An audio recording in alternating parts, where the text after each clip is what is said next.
buku yang ditulis oleh William Bell mengenai evidence, mengenai bukti, yang memang dia mengklasifikasi bukti itu menjadi 7. Yang tadi pertama disebut oleh Prof. Said Karim adalah direct evidence. Direct evidence itu bukti langsung, kalau dalam bahasa awam itu saksi mata. Biasanya orang awam mengatakan, saya lihat dengan mata kepala sendiri, itu direct evidence. Di luar direct evidence itu, mungkin dia tidak melihat tapi dia mendengar. Jadi kalau misalnya kita mendengar orang teriak tolong tapi kita tidak tahu apa yang terjadi, itu dia masuk dalam indirect evidence atau circumstantial evidence. Yang ketiga adalah documentary evidence. Documentary evidence itu kita kenal dengan istilah alat bukti surat ya. Yang keempat tadi dikenal mengenai physical evidence. Physical evidence itu adalah bukti fisik yang di dalam KUHP kita itu terdapat dalam pasal 39 yang kita sebut dengan istilah barang bukti. Yang kelima adalah mengenai demonstrative evidence.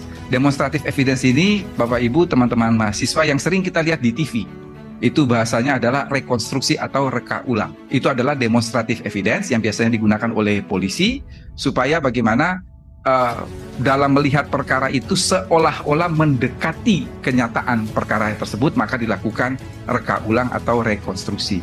Yang keenam yang disebut dengan substitute evidence itu adalah bukti yang tidak perlu atau unsur yang tidak perlu dibuktikan. Mengapa unsur itu tidak perlu dibuktikan? Karena dia sudah merupakan notoire vitae, merupakan peristiwa alami yang memang tidak perlu pembuktian lebih lanjut. Yang terakhir adalah mengenai testimony evidence. Testimony evidence ini dibagi 3. Ada faktual testimony, kita sebut dengan istilah saksi fakta. Ada yang disebut dengan istilah expert testimony. Expert testimony ini profesinya Pak Said Karim, saksi ahli. Tetapi ada satu yang disebut dengan istilah opinion testimony.